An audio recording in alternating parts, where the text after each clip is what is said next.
the objective is simple. Open the door to a conversation, build relationship, build rapport, and then move them to the natural next step in your marketing and sales funnel. Hello, everyone. My name is Dan O'Brien. I am a senior partner at Action Coach in Central Texas. I'm the founder and CEO of Benefit Marketing and just an all-around marketing, operations, kind of finance-driven guy when it comes to business and all things related to business. Just genuinely love it and love to learn about it, test it, put it into practice, and then kind of share some of my experiences and things I've learned along the way. So as we've gone through, this entire process and learning about marketing and different systems and things like that, one of the big things is, how do I get more leads? How do I get leads for my business overall? So leads are, ultimately the lifeblood of any great business out there. With consistent flow of quality leads, we're able to refine our sales process and adapt our products and services and do it all at a greater rate than we could if we didn't have that consistent flow, right? But how do we generate leads? There's a number of different ways that we can go about accomplishing the goal of generating more leads, but how do we do it? Like, what tactically can we do to start kind of building this process? Simply put, we send messages to databases and invite them into our sphere of influence. It's really no more complex than that. And there's a variety of ways, as I said kind of before, that we can go about doing this. We can send messages in different ways to different people. But at the foundational level, to kind of really get down to the core of it, it's really as simple as that. We send messages to databases and we invite them to become a part of our little sphere of influence. So I absolutely love the book $100 Million Leads by Alex Hormozi. If you haven't read this book, totally recommend it. But in the book, he shares his framework for generating leads. And it was simplified in such a way that I felt it was just best to kind of share it with you here today. So here are kind of Alex's 4 core ways to get leads. The first one is warm one-to-one outreach, which is essentially sending one-to-one messages to people who know you. So this could be an email, it could be a text message, it could be a direct message on social media like LinkedIn or Instagram. It could be a phone call, it could be a direct mail letter. Like, it doesn't have to be online stuff, but anything that is a one-to-one communication, right, to people who know who you are, that you've had conversation or connection with. So simply build out a database of people who already are connected with you and you've already had some sort of correspondence with in the past. They know who you are, and then just send them messages. Open the door to that next conversation. So this list can be built from contacts in your phone. It can be connections that you have on LinkedIn that you can grab their contact information with or send direct messages on. It can be contacts in your email. Like, if you go back and look through every email that you've sent, like, ever, on all your different email accounts, like, who are all the connections in there? Who are all the people that you could just potentially reach out to? Think about everywhere you've communicated with people in the past and use that as the basis for creating your first outreach list. Then we send them a one-to-one message. So this is the core basics of one-to-one warm outreach. Next then is one-to-one cold outreach. So similar to warm outreach, cold outreach is still one-to-one messages to individuals. So again, via phone, text, email, direct message, carrier pigeon, anything like that is a one-to-one message to the audience. However, the main difference here with cold is that we are now reaching out to an audience or a group of people that don't really know who we are.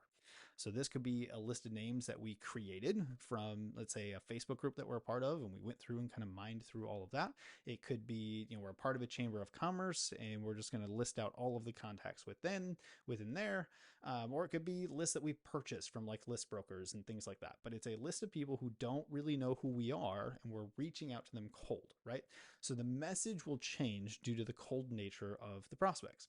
But the core methodology remains the same. It's simply sending them a message one-to-one to begin a conversation, to genuinely want to connect with them and have that conversation. The third way then is one-to-many warm. The most common example of this, and the example that Alex gives in his book, is posting content on social media platforms, things like that. So if you think about it, we have a database of people who know who we are.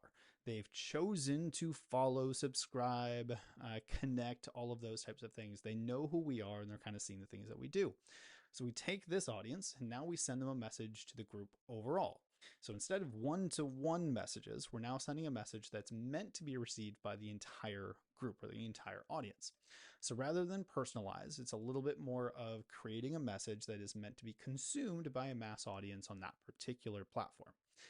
Now, what's kind of cool is this same concept can also be done offline. So the big example that comes to my mind are things like speaking engagements or presentations in front of your local chamber or BNI or insert group here.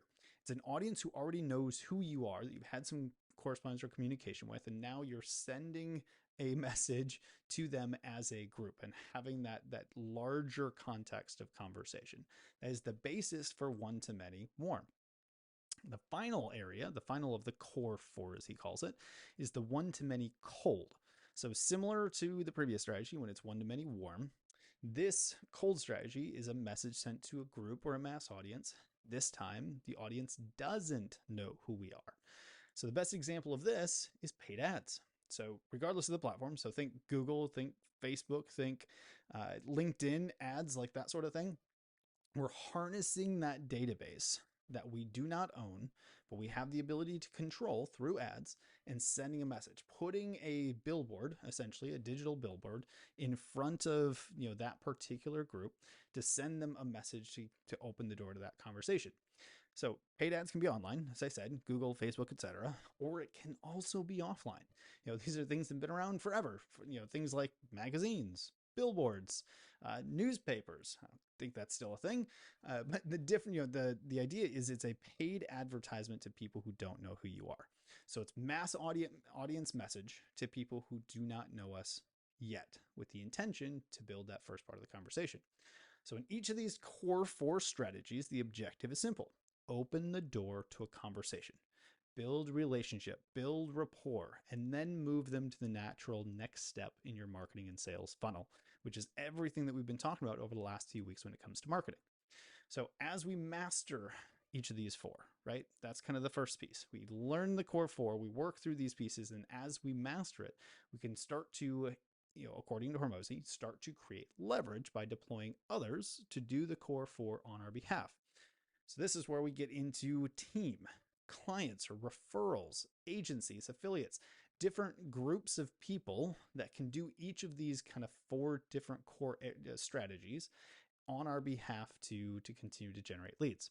So to go deep on any of those, for more information on these strategies and how to use leverage and using others to kind of create that leverage, highly recommend that you take a moment and check out Alex's book, $100 Million Leads. When you look back at each of your current marketing and lead generation strategies today, each will likely fall into one of the four categories.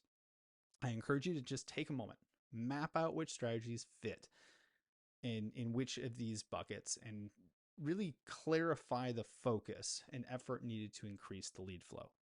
Remember, as we begin to level up in our marketing, it's better to go deep first and then wide. So pick a few strategies. Pick a few strategies that generate the largest flow of qualified leads currently in your business. Maximize these first. Once we've maxed out the capacity and we begin to kind of scale that up, right? And we get to that max out point, kind of starts to plateau, then we can start to scale up an additional channel. Focus and energy on things that work, i.e. the right things in our business will grow the business faster than trying to do everything all at once. So pick one or two that are doing well today and start to look at how do we increase that flow by doing a little bit more and getting a little bit better at our messaging. So for those of you that have not completed an audit of your marketing in the last 90 days or so, be sure to click the link in the video description below or in the podcast notes below for access to our free marketing audit. It's complimentary. We'll take you through the entire process and make sure that you are set up for success with your marketing. That's all for this week. We'll come back. We'll talk a little bit more on kind of the content side of things when it comes to marketing next week. So make sure that you're subscribed. Check out all of the amazing things that are continue to go on. My name is Tanner O'Brien, and I will see you again next week.